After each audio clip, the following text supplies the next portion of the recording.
Good morning, good afternoon, good evening, and welcome to GarageBand Weekly and a special GarageBand Weekly. I'm not going to bury the lead. We have a special guest here today. He's in the thumbnail, so I don't know why I didn't just bring him in from the start. Please welcome Patrick from the GarageBand Guide. What's going on, Patrick? Hello, thank you for having me, Pete. How are you? Yeah, all good over here. It is the evening for you, so I'm a little bit jealous. You get to go to bed and you get to show the folks what you're enjoying there at the moment. I've got the iced coffee, and Patrick's enjoying a delicious beer. So, yeah, that's just how things roll over at the GarageBand Guide. I think I said this last time. For the 1% of folks who watch my channel and are unaware of you and yours, why don't you let folks know what goes on over at the GarageBand Guide? Oh, everything GarageBand or GarageBand, however you want to pronounce it. Yeah, cover Mac, iOS tutorials, reviews. We kind of answer community questions, have different shows, all that kind of good stuff. That is very, very cool. And your free plugin of the week series at the moment is very cool. I've been enjoying that, and there's been a few in there that I haven't even known about. So I'll be stealing your ideas and regurgitating them as my own before you know it. Very cool. Thank you for all those who are here live. If you do have questions, the beauty part of having Patrick is that he, unlike me, who is a one-trick pony, and I only know iOS, Patrick actually uses GarageBand on Mac as well. So today is your day. If you've got a Mac question and you've been asking me and I've been saying, I don't know, go ask Patrick. Well, here he is. You can ask him live and in the flesh. So thank you to all of the folks who are here live. We've got Desolate Morning says hello, who's early. Well, we were, but we weren't talking to you. Surfing Cat. We've got House of Milk. Hello to you, Benedict. So hello to you. I think we've said g'day to everyone that's popped up there so far. What we do in this show usually is we go through some news and notes all about GarageBand, rants, and we'll talk about some plugins and talk about some things that are going on in the world of GarageBand, or should I say GarageBand? Should we match up on that? Hey, whatever works. It is funny because there's sort of the American, the Australian, and then the UK pronunciation. We're all slightly different, so but it's all the same thing. GB. How about we go with that? That makes life. So let's say to me, so when Logic comes to the iPad, we'll be at the moment, and what do you think this is a shoe-in, a certainty, a rumor? Do you think we're going to get some of these pro apps over on iOS? I think so. It comes from a tweet from a guy called John Prosser, who is the founder of Front Page Tech, which is like a YouTube channel. I don't know if you are aware of it or not. I'll read you the tweet, actually. I have it here. Yeah, Save me trying to paraphrase it. I am now 100% confident that Final Cut Pro 10, Logic Pro, and Xcode are coming to iPad Pro. That part might be important. I cannot confidently say to what capacity or with what limitations due to RAM management, but it's happening within the next year or so. Okay. So John has got a bit of form in terms of getting these leaks right. He correctly predicted, or his source, I should say, correctly predicted the exact release date of the newest iPhone SE. So he has got a bit of form. So you could, conceivably take that, yeah, okay. It's going to happen, It's going to happen. Well, yeah, and I think that it's pretty likely. It's a weird thing. OS is kind of a hybrid of somewhere in between. It's got Alchemy, but it doesn't even have some of the basic features of Mac GarageBand. So it will be interesting. And yeah, what you said there about the Pro. So do you think there's going to be this separation of, because that's an interesting one as well. I know a lot of people come to me and say, do I buy an iPad? Do I buy an iPad Pro? New iPad Pro? Possibly. I mean, I think Apple are already kind of separating iPad users between kind of the Pro users and everybody else kind of anyway. So I wouldn't put it past them to kind of have Pro apps that were just for the Pro iPad platform. And there's definitely space in the market for, a professional iOS DAW from Apple. You just got to wonder how much they would charge for it. Oh, there you go. Why don't you, if you're live or if you're watching on the replay, why don't you give us a comment? That's it. That'd be an interesting poll question. Is how much? Give us a prediction, Pete. How much do you think Apple would charge for Logic Pro on iOS? What do you reckon? Let's ballpark it. So Apple, plus the Apple tax, plus the shininess factor. It's got to be a cool number. So it can't be anything lame that's too round. So it's got to be $49 US. Really? Wow. I think more. You Because think like what more? Cubase's 3 is about 40, is it? Maybe a Yeah, bit yeah, more? that's I what it is. reckon You reckon we'll maybe go up? more 70, 80. Yeah, yeah, because I guess Mm, what's Logic on Mac? What's that? That's that's what, 4. £200. Yeah, I So think it's whatever around that is in real 3 or money. 400 US. So yeah, and it's usually if you do the sums, usually it's around about sort of 20 to 40% of a desktop app price to a mobile app. So yeah, it'd be interesting. I guess it depends because actually no, I think you're right. I think higher because look at the Magic Keyboard. Look at what they're selling the iPad Pro Yeah, for. Like here in Australia, it would be 2,000. I think it's spec'd at $2,600 for a new iPad Pro with the Magic Keyboard, which is a pretty shiny and pretty nice Mac laptop just there. I think So the introduction of that keyboard is quite telling that they've kind of done a 180 and actually are going all in on trackpad and mouse support now. Maybe it is in preparation for these new apps that will need that extra control. I So think yeah, so. definitely could quite possibly be happening soon. Oh, so what does that mean? So I know that you use both, but as someone who also uses GarageBand on Mac, and what does that mean for the Mac platform if Apple go all in with this Pro? Because we've talked in the past that the GarageBand on Mac has been kind of the forgotten evil step cousin Yeah, of GarageBand. It hasn't had a update, yeah. it's got a bug fix in about 3 years. So what does this mean for GarageBand on Mac? I mean, more and more people are using GarageBand on Mac, like exponentially, and the same with iOS. Is it going to still get some love? What do you think? I don't know. This the last update for GarageBand on Mac was 4 months ago, but it was just a bug fix update. Gotta love those bug fix updates. The last time that GarageBand on Mac got any kind of new content was over a year ago. So it's hard to know kind of why that is. I have a couple of theories. Maybe it's because it's going to be shaken, or there was this long a gap between GarageBand 2011 and the brand new GarageBand 10, confusingly, that came out in Yeah. 2013. And between that time period, there was no content update, or anything for GarageBand on Mac. So that's the last time there was any kind of this period of time with no kind of update, and then they changed it completely. So it could be that we're going towards something like that, or it could just be that they've kind of packed it full of so many features now that Mm. they can't really add anything more to it without possibly losing out some of the sales they would get for Logic Pro.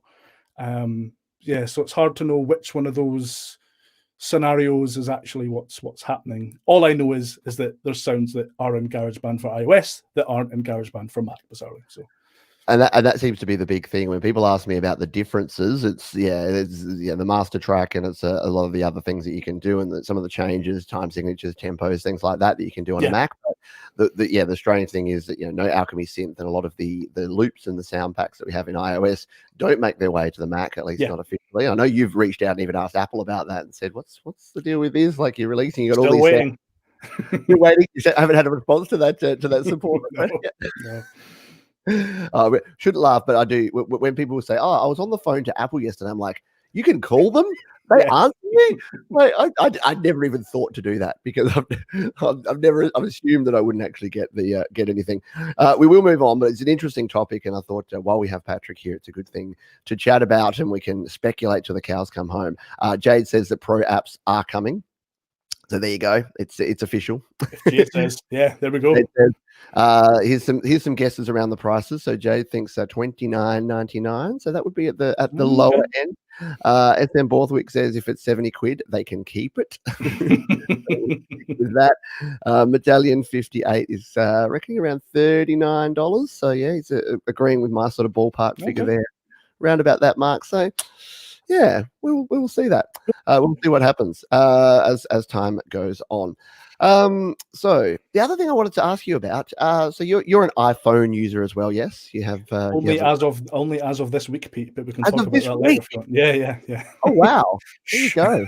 Oh, so yeah, but it is quite common for most. And I did say this on the show on the weekend that a lot of people use the iPad and they use that for GarageBand, and then they'll have an Android device as well. Yeah. And I'm wondering because the iPhone SE2 has just been released, and this is kind of. I'm thinking is kind of the ultimate affordable portable studio for GarageBand, because it's rocking the same stuff as the iPhone 11, but it is a much more affordable. Have you been having any questions? Do you have any thoughts on where this is? So if you're using an iPhone now, which iPhone did you choose to go for? I got a refurbished 10s Max, but my wife got the SE2 on Monday, Tuesday. So she got it this week, and it's great. Yeah, it's fantastic. So just as snappy as the 10s. Obviously, I haven't had a chance to use GarageBand on it. Hopefully, she's watching this and will allow me to give it a whirl at some point, maybe. But no, it's a fantastic piece of kit, and for the price, you cannot go wrong. Yeah. So what was it? The larger screen that you went for the 10s Max to get, like a refurb 10s Max? Yeah. Well, I went from a Pixel 3 XL, the Android I had before, and I didn't really want to go down screen size, so I went for the bigger screen size. A Pixel XL down to an SE would be a significantly reduced screen size. So I think the Max is about the same size, isn't it, as a Pixel screen? Yeah. Both got the 6-point-a-lot-inch screen. Yeah. Phones are huge now. You'd be old enough to remember when we tried to make mobile phones as small as possible, and they got to this ridiculous point where they're those tiny little things that you'd fold out and hello, and then it's 100% going the other way now. But because we all want to have our cool apps like GarageBand on there as well. Anything else that you have from the last week, or any news and notes? I must admit, after all the announcements and things, it has been a little quiet from Apple. We haven't heard a lot. There's a little bit around iOS 13.5 beta that a few people are testing. iOS 14 and new iPhones are continue to be rumored, but I don't have much else. Anything else on the radar for you? Not really, to be honest, Pete. Nothing else jumps out at me. There you go. Slow news week. So if you got any questions, do throw them in here. In fact, I did see a few questions, so we'll jump into the folks here live and see if we can make Patrick answer some difficult questions. This is one I do actually get a lot, Patrick. Is there better sound quality on Mac than iOS? What's your thoughts? Not as far as I'm aware, to be honest. No, depends what you're going to use to record, but I don't think there's a huge, massive gulf in terms of sound quality. No. Yeah. Sorry. I agree. No, that's right. The answer can sometimes be no. And I think you're right. I think there was, so back in the day, like when iOS GarageBand was first released, it only had 16-bit audio. There wasn't a whole lot you could do in the way of connecting things. So getting a high quality USB audio interface wasn't an easy thing to do until the Lightning to USB 3 adapter came out. So I think you're right. It's more about the quality of your performance and the quality of your gear and what you actually plug into it. And that's going to be the same, because if the beauty part of the digital world is that it's ones and zeros. So your Mac ones and zeros are not going to be any different to your. And this is where the Mac versus PC thing blows me away, where people are like, oh no, when I use the same gear and I plugged it into a PC and recorded it, and then I plugged it into a Mac and it was so much better, or vice versa. Rubbish. It's the exact same. The only argument could be made there is that the actual processing of the sound. So if you are adding plugins, and if you like the plugins you have on the Mac more than iOS, and I know you've got, so for instance, the EQ. I know you've used the EQ, the visual EQ on both the Mac and iOS. So obviously, if you didn't want to download an additional plugin, using the EQ on a Mac is going to be a lot easier and a lot more flexible. So you might get a better sound because you can customize the EQ a bit more. But that's all I can really think of. So hopefully that helps. But no, I don't think it's any different. It's more about the interface. We've got some folks saying that the video and audio is freezing. So hopefully that's not an ongoing issue. But yeah, it all looks good at my end, and it all looks good for you, Patrick. Yeah, I'm staring at a camera, so yeah, it looks fine. If our faces freezes just because we've forgotten what to say or got a bit of stage fright. So that's the only thing. Jade's very excited too. She's just getting her iPhone SE was just shipped, so that is super exciting to see. If anyone else has any questions here, there you go. Scott says, "Thank you, Scott, reassuring us that it's all smooth for you." So that's all good. I'll see if we've got any other questions, and then we will move on.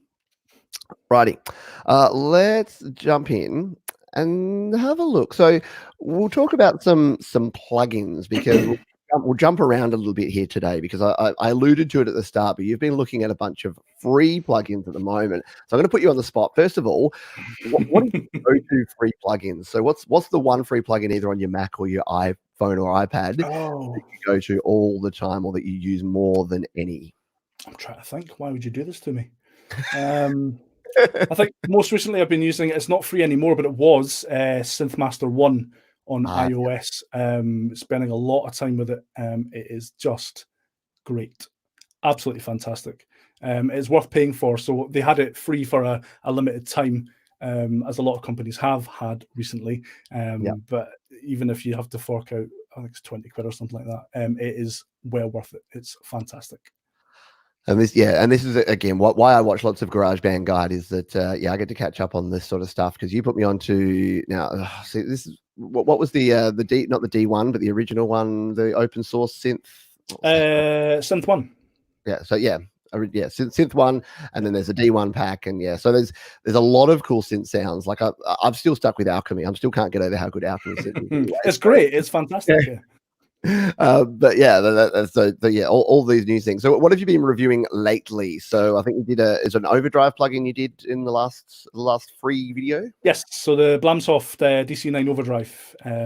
So have you used Blamsoft? You have used Blamsoft plugins in the past, haven't you? Yeah, they're really straightforward, really easy to use.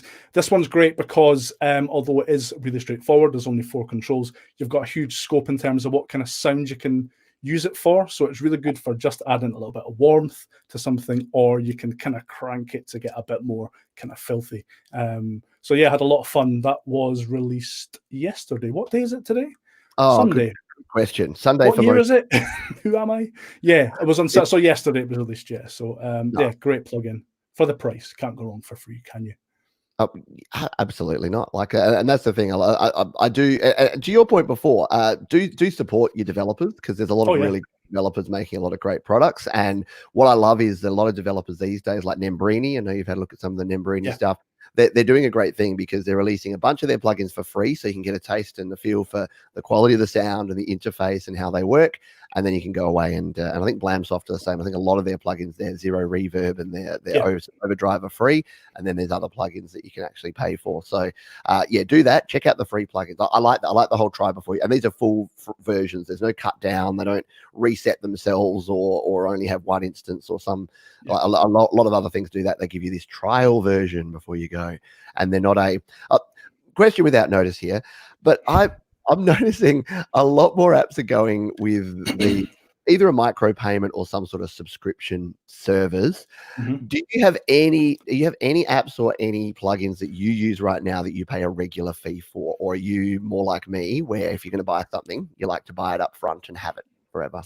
I would prefer to buy it up front and have it forever, obviously. The only plugin I have used was on the Mac that was a subscription service was Arcade by Output. Have you heard of that before? Yeah. I had that for about 6 months and it was great. It's fantastic sounds, really good for inspiration. Didn't make a whole lot with it, but I played around with it a lot. But yeah, I kind of got to the point where I didn't use it that often, so ended the subscription. I would rather have paid for the full version of that and then bought additional add-on packs because they add to it frequently than pay a flat monthly fee every month.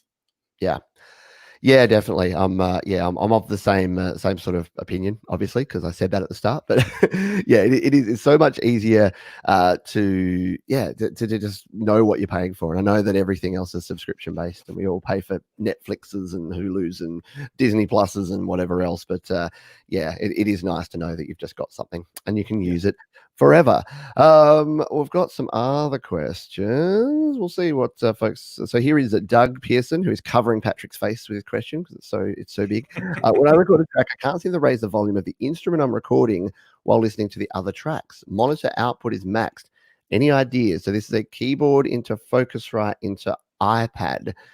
So can't seem to raise the volume of the instrument I'm recording while listening to other tracks. Any thoughts come to mind? How are you trying to raise the volume? Either are you trying to raise the volume on the iPad or on the Focusrite? Because the Focusrite, certainly when you use it on Mac, will take over the controls of any volume to the actual unit itself.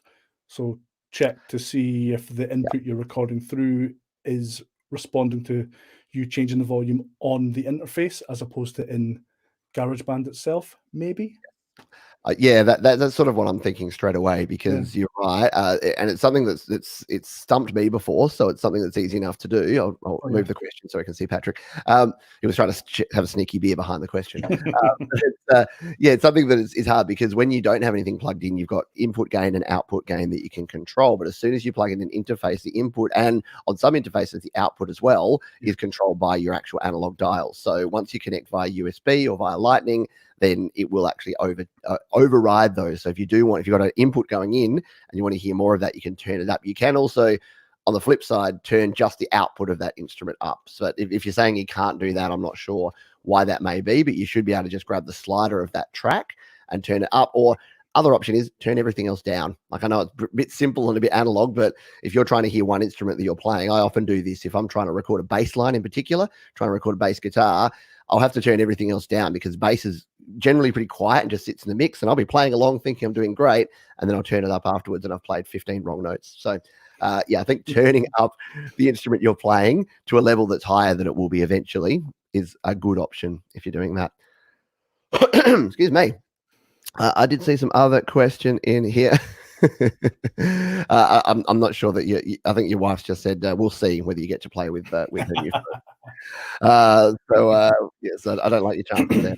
You'll have to So David says he recommends using the Blumsoft DC9 on keyboard lead parts. Yeah, that's the cool thing. Experimentation, like using these sort of things on different things, can be a really cool way to get some good sounds. I use overdrive on vocals all the time. So especially if you're like getting a rock vocal, I think you put me onto a tip like this, using Rough Rider 3, because Rough Rider 3, Rough Rider 2 back in the day, and now I use Rough Rider 3. If you use it, like if you want it on drums or guitars to give it that, real kick, that can sound great. But if you just dial in a little tiny bit onto a vocal or a keyboard sound, it just gives it that grit, that little edge that can actually make your tracks good. And that's a good one, because Rough Rider, I know, is on Mac, and it's an AU, and it's an AU V3 plugin. So you can use it on all of your Garage projects. Excellent. Has that been a free plugin of the week video yet? Yes, it has. Yeah, well done. Excellent. So question here from David. Have you I don't know if you've used iSymphonic, which is the symphonic, what is it, like an orchestra plugin for iOS. I'm assuming it's also on Mac, but I haven't actually checked it out. Sure. So David's considering it. I actually did splurge and bought this about a year ago, and then it was so intense and complicated that I just shelved it. I don't know if you've ever done this with an app. You're like, this looks great, and then you open it and like, oh, I'm going to sound like an idiot because I don't actually know how to use this. So I've never done a video on it, but I just did a song literally 2 days ago where I used iSymphonic. And if you do want sounds like horns and strings and other things, that rhymes, then yeah, it is a pretty good, but it is expensive. I think it was something like $30 Australian, and I think it's about $20 US, and then that's for one pack, and then you can buy more packs. So it's kind of that thing where you go, oh, this is good, and now I want that sound, and now I want that sound, and $200 later, you're like, oh, I have all the things. But I know Jade Star uses iSymphonic, or has in the past, and I think Jade's got most of the packs, so might be a good question for you to jump in on there, Jade. You probably already have. In fact, already paid for every instrument pack, and I've got my value tenfold. So there you go. That is perfect. Thank you. We've got a super chat here from Bubba. Bubba has a question for Dan. Is Pearl Jam named after Janis Joplin, drum brand, or family name? So, question for Dan. Is that for Patrick, or is he asking someone else in the chat here? Having a private conversation. But the band. I know you've got a Nirvana poster there, so obviously you're familiar with the work of the 90s grunge bands. Oh, yeah, of course. So is Pearl named after... Oh, see, it's not even Pearl Jam. It's Pearl named after... So I think he's asking someone else something, but I don't know. Pearl Jam, I thought, was named after their auntie, or Eddie Vedder's auntie's actual jam that she made. But, oh, really? Yeah. Really? Are you making fun of me now? No, I believe so. I think he had an Auntie Pearl, and she made jam, because any other explanation doesn't bear thinking about. Is not just Google that. PG-13 show. So we probably missed a point entirely. But Desolate Morning does like. Sorry. But yeah, I also like your post. Whenever I'm talking to Patrick, he's always in his audio cave there, and I always get to see his cool posters. And it's the first thing like, I want your posters. Please send me your posters. Interesting question here. So house of I think I said House of Milk before. House of Mick. How do loops mix with MIDI instruments? So I'm assuming that you've made music. Patrick, have you made music? I'm assuming you would have used like audio loops and audio recorder tracks and MIDI instruments well. Do you have any tips or advice, or like what's your approach usually when you're mixing different types of audio and MIDI and loops and things together? I think if you're using the loops, Apple loops alongside MIDI that you're creating in GarageBand, you should be fine. The level of quality of the loops that Apple have made are so high that you can't really tell that it's real instrument mixing with fake instrument or MIDI instrument, if you know what I mean. The trouble you come up against is if you're going to then record audio yourself to add to tracks or projects that include MIDI and Apple recorded loops. You need to make sure that the audio that you are recording is of the same high quality, or it'll stick out like a sore thumb. So if you're just using the pre-recorded Apple loops with MIDI, you should be fine. If you're adding your own stuff, make sure that the quality is kind of hitting the same level as the MIDI and loops that you are using. That is an excellent point, and I've made that mistake before where I've downloaded the loop and I thought it was good, and then it turns out that once you mix it in, it stands out like a sore thumb because it's the quality of it is just not there. It's not been sampled well. It's got a bunch of noise in there, or it's just not high fidelity. So if you're with Apple loops, you'll be fine. But be careful with that because you can tell. Getting flashbacks to some of my first GarageBand projects that were just terrible, mixed together with bad vocals and drum loops and things that just sounded awful. So don't do it. Don't do it. Do you think that you have to make some bad music though? Like I think most of us that use GarageBand, we probably grabbed it and just put a bunch of weird loops and used the sampler to do a bunch of random stuff and then just went, we think this is great. And then you look back at it now and you go, what was I thinking? But I don't know. I've got a gut feel that I think you have to try and break something and just do random stuff. And that's what teaches you what doesn't work as much as what does work. The realization that you thought it was good at the time you were making it, and then you look back on it and think, oh no. Yeah, I think that's quite an important bit of growth there. Yeah, definitely. Gotcha. And we've got clarity from Bubba here. So he said he goofed. He thought Dan Baker's daughter. So there you go. You confused Patrick and Dan. They are both GarageBand gurus from the UK. So, it's probably not the first time, nor is it the last time that you've been confused with the great Dan Baker. I wish I had the musical chops of Dan Baker. Isn't it ridiculous? Oh, have you been watching his song a day in quarantine? Isn't it amazing? I don't know where he gets it. As someone who produces videos, how does he I produce a daily video, but it's like a one shot of my face and maybe a screen capture. Yeah. He's doing like 5-6 different angles of different videos of him playing it in and then recording and mixing and mastering it and bringing it all together in a video. I don't know how he's got the time. Doesn't sleep. I think that's what it is. He's a vampire. Doesn't sleep. I think when he sleeps, he has a violin and he's just like he's constructing new melodies as he's sleeping. And then he wakes up and he just goes, "Oh, I've recorded another masterpiece." And then Dan, if you're watching or listening, yes, so we need you back on the channel so that Baba can ask his question to you. We need you on the show, my friend, to tune in and talk GarageBand. Let's say we've got some other folks who have dialed in. In meantime, Alex Bacchus, hello to you. Hello to you over there in Germany. Hope you're doing well. Doug's clarified. So monitor output on Focusrite raises all channels. Yeah, so I think if you're putting the output on your Focusrite, you need to go into your DA, go into GarageBand and lower down the volume of every other channel except the one you're recording. And what that should do is it should output it. It should mix those down in your mix and then have the output volume of the keyboard or whatever it was you're recording, have that up higher. And as Patrick said, if you're not hearing enough of it or not getting enough signal through, turn your input gain. So on your Focusrite, on any audio interface, you should have 2 dials to have an input gain and an output gain. And the important thing is that the input gain is where you can clip your volume. So don't turn that up too high or you get that horrible distortion sound that we probably thought was cool in the 90s when we were first recording and then realized it's actually terrible. So turn that down. And then if you want to turn it up to 11, turn your output gain. You can't hurt anything with the output gain, but you can hurt a lot of people's ears and make them bleed if you get that clippy distortion that sounds so horrible. So a question here from Frank Benjaminson. Hola guys, got used to the easiness of GarageBand recording. Is Logic Pro the natural upstep, and can GarageBand projects be imported, not stems? I don't know the answer to this, so I'm going to handball over to Patrick and get your thoughts. Yes, absolutely. Any GarageBand project, you can just open it in Logic. It will open as it did in GarageBand, except obviously you're in Logic's workspace. Now is actually a really good time if you want to try Logic, because Apple are doing a 90-day trial of both Logic and Final Cut Pro.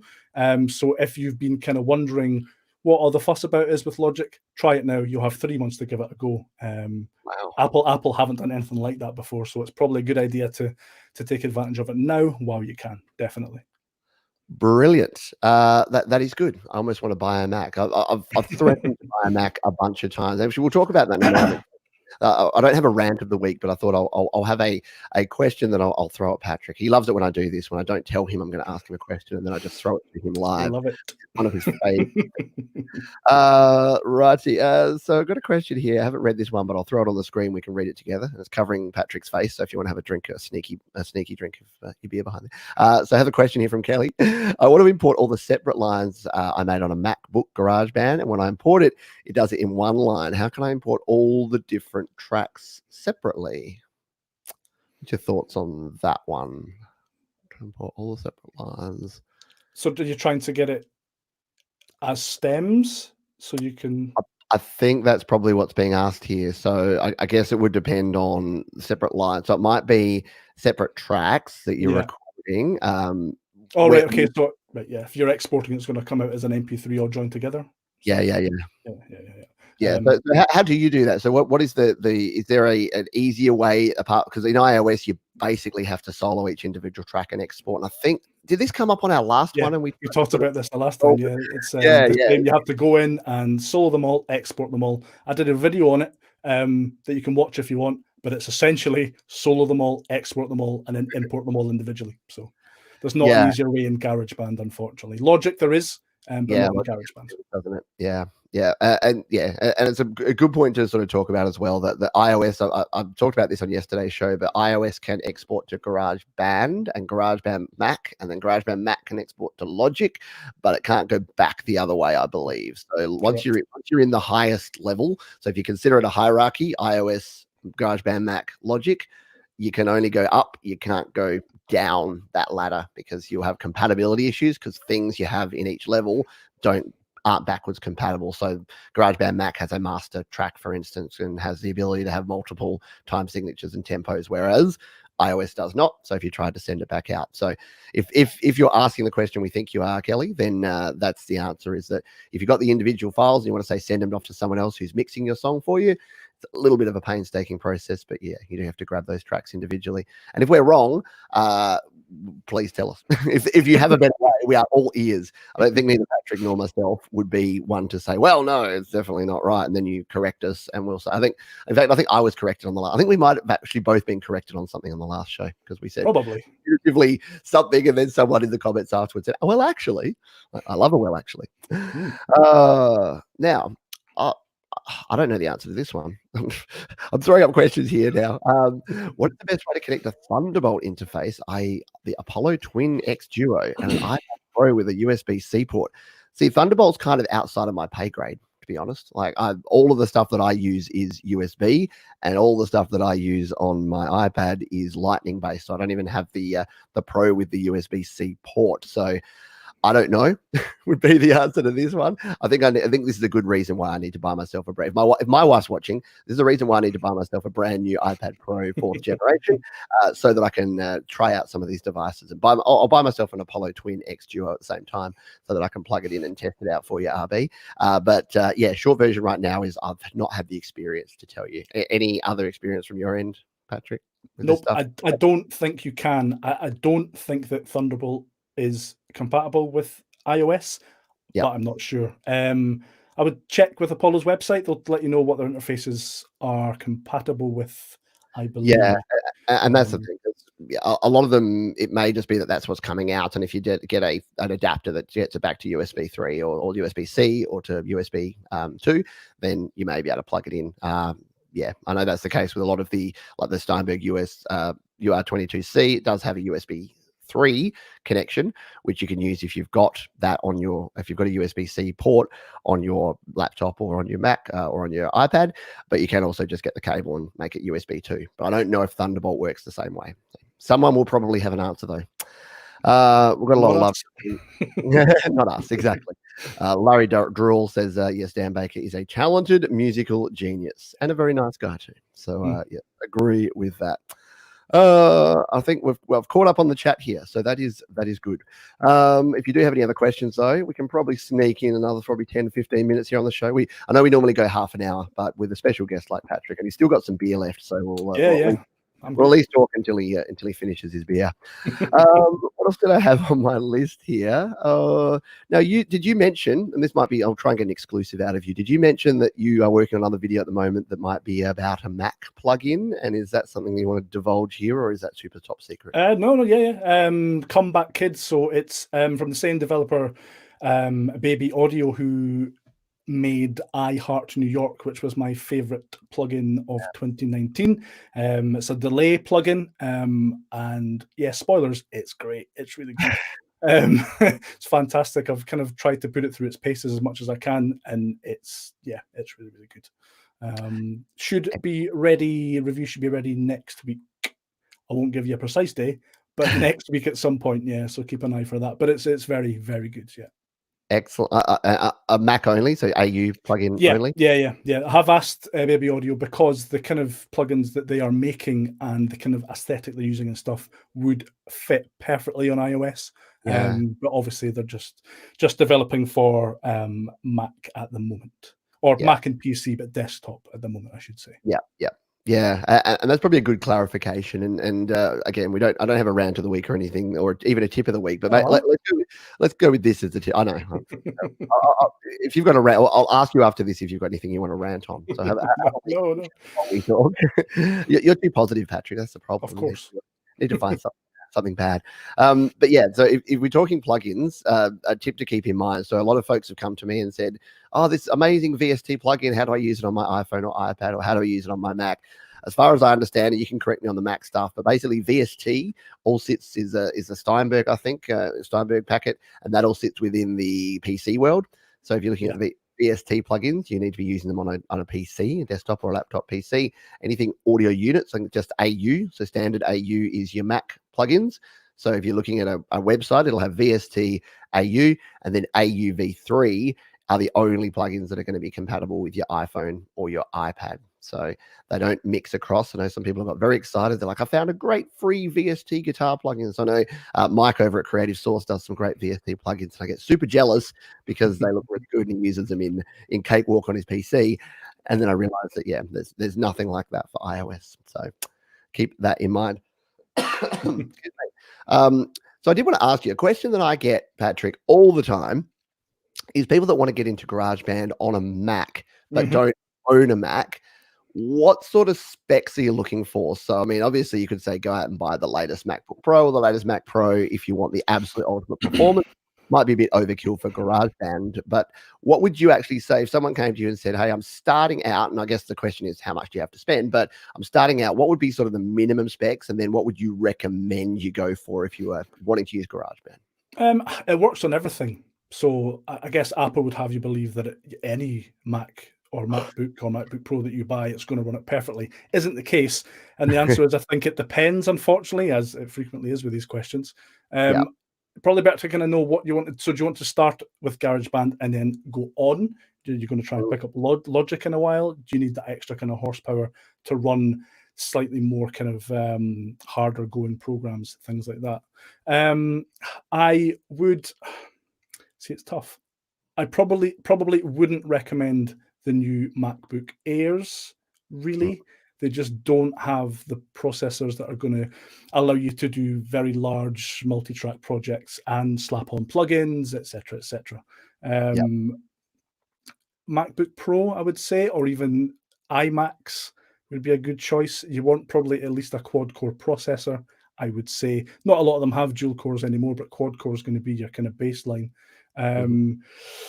RAM, 16 gig at a minimum. You'll get away with 8, but again, as your projects and you grow, You'll want that extra headroom, and the operating systems now use so much RAM. If you're going to use Chrome, it's going to eat up a lot of RAM and stuff like that. So you want that bit of extra headroom to kind of grow into. Yeah. And I would say probably, not even just for music production, but just any computer in general you're going to buy now, try and get an SSD as opposed to a physical hard drive. They're just not very good anymore. They're far too slow, especially if you're pulling kind of loops, if you're pulling sounds and effects to your hard drive, from your hard drive, I should say. Having an SSD means it's going to happen instantaneously, whereas with a physical hard drive, you're going to have to see that lovely spinning beach ball of death more than you probably would like. So, yeah. Yeah, very good. If that helps. No, that helps perfectly. Every time I hear about the spinning beach ball, because I've never been a Mac user, I'm just like, that doesn't mean anything to me. But I translate it in my brain to the little hourglass that you have on Windows, or in a word. Yeah. Oh yeah, absolutely. Yeah. I think you see it less in Catalina. Allegedly, I've not updated to Catalina, so I wouldn't know. I think that OS is a bit lighter and things run a bit better on it, but I'm still not brave enough to update yet. So. Still holding out there. I did ask yeah. about that because I know you did bring out a video about Catalina and your lack of desire to want to. Hugely popular video, yeah. and that's had a lot of comments. That had a lot of like, as well as a lot of positivity. The like and dislike ratio was 50-50 at one point. I'd never seen anything like it. Yeah. You touched a nerve. Yeah, absolutely. I was talking about that yesterday, and I'll basically say that in the current sort of climate that we have at the moment, it's accentuating people. It's amazing how the community is pulling together, and the people that were already doing good things are doing amazing, phenomenal things. But I do have a feeling also, and I know this was before this time, but I think it's also made the flip side of the case that there's some people getting awfully angry about music right now. And I'm thinking, imagine if what the groups would be like that are talking about, not talking about GarageBand, but they're talking about like politics. That would be just horrendous right now. So if this is how frustrated people are getting about which DAW you should use, how they're going to go with which political party should be in power. Anyway, we're not a politics podcast, but I thought podcast, we're not even a podcast. Anyway. Getting way off track. So I think you've answered this question from Italian, but how's the new MacBook Air for GB? Apparently, right, according to Patrick. So don't. That's not what I said. I just wouldn't recommend it. No. Wait for the meme afterwards where it's just like MacBook Air is shite. Another giant question to cover Patrick's face. Larry Drill says, a good friend made an amazing song on GarageBand iOS on an old iPad. He saved it to the cloud, then got his new iPhone. He imported the songs project into his iPhone. It's a two-parter. Go to the next part. Now he cannot get it to work on his old iPad. Yes, as the iPad is too old to upgrade to the latest GarageBand version. I've actually had a couple of people have this exact problem in the last few weeks, and because especially GarageBand, like iOS made that update to iOS 13, which left iOS 12 users unable to update to GarageBand 2.3.8, which has only two new features, dark mode and mouse and keyboard support, but it has broken everything else. So if you've got a new iPhone and you've sent a project and it's saved in GarageBand 2.3.8, and then you try to transfer it back to anything earlier than that, even iOS 12 on an iPad Air, like if you don't have an Air 2, if you've got an original Air, it just won't work. I don't have any workarounds or solves, unfortunately. Do you have any thoughts or any ideas of what may work? No. Afraid not. Sorry. You are SOL, sort of out of luck. So all you can really do there is grab the stems. So like we said about the stems, the annoying stems solution before is that do all of your processing on your iPhone if you have already saved it on your iPhone, and then send those raw audio. If it's a really good song, just send the raw audio files back to the original iPad, or just mix it on your iPhone. I mean, I think we've talked about it. iPhones are good enough these days, apart from the small screen. Pretty much everything else is okay. The only caveat there is that some of your plugins won't work. So some won't be universal. So the plugins won't work on your iPhone that will work on the iPad, which is a pet peeve of mine. I know why it's the case. I've spoken to the folks that create apps, and they just say iPhone users for music are about 10% of their customer base, and it takes them twice as much time to develop a universal app as it does an iPad app. So I understand why that's the case, but it is frustrating if you do want to port your songs to and fro. But sorry to the bearer of bad news, Larry, but I think you are not going to be able to do that. I'm just trying to see if we've got any other questions here. I think we do. Another question. Question here from RB. Another question. What's the best way to connect synthesizers to your DAW, XLR cables, or instrument line cables? And does it matter? If so, what is the best brand to use? And the follow-up to that is I've been struggling to get good quality recording from my synthesizer to my computer. Do you have any thoughts on this? Do you use any external synths or record anything external apart from guitar much, Patrick? All USB. I've never used a synth and attached it in that way, unfortunately. So I'm not going to be a lot of use, I'm afraid. Sorry. That's fine. I don't a lot either. I have experimented only because I've had this question before. And when I get a question, I feel like some weird obligation to actually find an answer, even though it's something I don't do. I don't know if you have this problem, Patrick. I like to help, so I like to try and find out. Yeah. The only thing that I'd mention is, the best thing I've found for doing this is an interface like this, so that actually has 2 line inputs. So if you're using a Focusrite Scarlett 2i2, Steinberg UR22, Behringer UMC, anything that's got 2 in it, anything that's got 2 line inputs, that's going to be your best bet. And most of your synthesizers will have a stereo balanced output, so 2 1/4-inch stereo balanced outputs, or at least a headphone jacks, which is going to be unbalanced. So either way, you want a cable. In fact, I just did a video about cables. I know it's a very fascinating topic, but I set up a little mini web page over at studiolivetoday.com/cables. I know this is the exciting life I lead. And that has a list of all the different cables to connect things to other things in the home studio. So that might actually help you out with that one, RB, but definitely not an expert. But in terms of quality, make sure it's stereo, not mono, because that can really affect the sound of a synth. If you're just plugging into one channel and getting a mono sound, and it destroys all the nice stereo delays and reverbs and things you have from your hardware synth, that can usually be the cause of bad quality. And like everything, like we've talked about with other things, and be the same with guitars or any other external stuff you plug in, be careful of that input gain. If you try and turn it up on the input side too loud, you will clip, you'll distort, everything will sound terrible. Righty dokie. I think we've answered this one, Barry, but you've said, are Apple going to put Logic Pro X on iPad Pro? Scroll back to 47 minutes ago, and we rant about that for a good 10 minutes. So you get Patrick's view on that, and you can also get to guess if what the price will be. So how much it's actually going to cost to do that. Righty dokie. We're probably going to finish up pretty soon because we are approaching the top of the hour here. So we're getting close, and Patrick's beer is now gone. That's time, yeah. That's I think we've talked about everything else. So I do normally do a resource of the week as part of this show, and it would be fitting because we have the man sitting here that you go to the GarageBand. Is that the best place to go to thegaragebandguide.com? Yes, that's exactly right. Yeah. It's where folks can find all of everything. So you've got guides there, you've got links to your YouTube videos, you've got all sorts of wonderful goodies that you can get stuck into, whether you're using GarageBand or GarageBand, either program. Either on your Mac or your iPhone or your iPad, you can go there. And I'll put you on the spot. I did say I wouldn't do this again, but I'm going to put you on the spot again. Apart from the 2 people here, are there any other? What are your go-to GarageBand or GarageBand resources out there? Is there anything that you use? Where did the pros go to learn about? Our good friend Dean Davis just passed 10,000 subscribers at the Songwriting Studio. So if you're using GarageBand on Mac, you need to go and check him out. He does some amazing tutorials on the kind of stuff that I would have no idea about. So how to create hip hop, how to make a lo-fi beat. I don't even know what a beat is. All that kind of good stuff. If you want to learn about that, then the Songwriting Studio, search for him on YouTube. He's great, fantastic.